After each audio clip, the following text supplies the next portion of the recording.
أبشع ما كان بيعملوا الجزارين إنهم كانوا بيذبحوا أو بيبيعوا لحوم مستوردة، لكن حوار إن الجزار بيبيع لحوم بشرية ده اللي صعب قوي.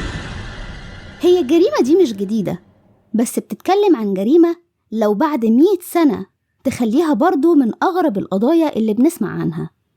جريمة النهاردة بتتكلم عن جزار ضحى بمراته في وقفة عيد الأضحى، وده كان من حوالي 10 سنين تقريبا، وكان بيبيع كيلو اللحمة من الفخدة ب40 جنيه، يعني باعها بالرخيص كمان.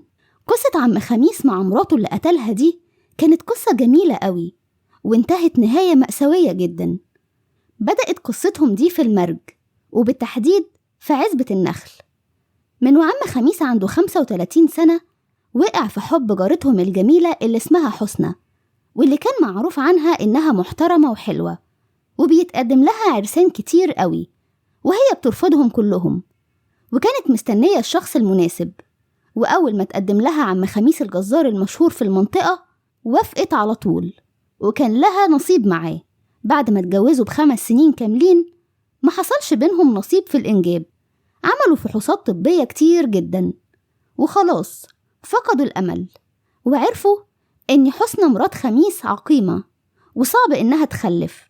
فكان خميس مكسوف يعترض مباشرة، بس وقتها كان متضايق قوي وغير أسلوبه معاها، وبدأ يعملها وحش، وكان بيطفشها من البيت على طول، وحتى كان بيضربها وبيطردها والناس تحل بينهم.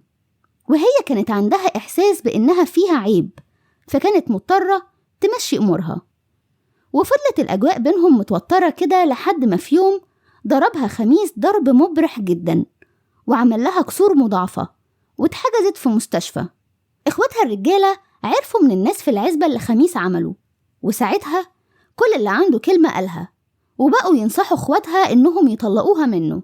وبالفعل إخواتها خدوها ومسكوا خميس في الشارع في نص العزبة وضربوه ردا لاعتبار أختهم، وخدوا حقها تالت ومتلت، وطلبوا لها الطلاق، بس خميس مرضيش. فراحت عملت هي ضده قواضي خلع وطلاق للضرر وحاجات من دي، وطبعا كان في شهود على الضرر ده. وقتها لما راح لخميس محضرين عرفوه بقضية الخلع، ساعتها بقى في نص هدومه، وقعد يخطط ويرسم الخطة، وقرر إنه يتعامل معاهم معاملة الأبلسة. فبدأ يبعت لهم ويعتذر لهم، ويروح لناس ليها كلمة في العزبة عشان يأثروا على أهلها ويرضوا يرجعوها ليه.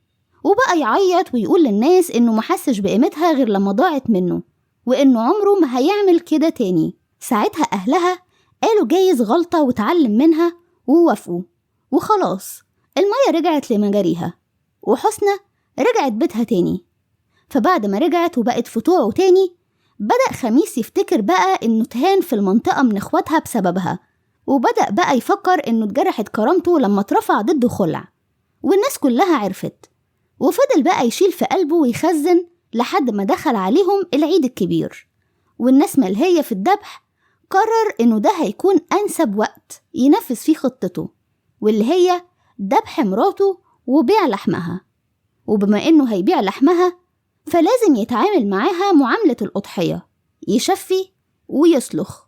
وفعلا عمل كل ده، وباع من لحمها الكيلو من الفخدة ب40 جنيه. بس ملحقش يكمل بيعها، لأنه بعد ما ذبح وعرض اللحم للبيع راح له زبون يشتري منه بالصدفة في العيد. وكان طبعا خميس عامل جريمة كبيرة ومتوتر، فدخل عليه زبون شك في شكل اللحمة وحس إنها غريبة، فسأله بطبيعة اللحمة دي ضاني ولا بلدي.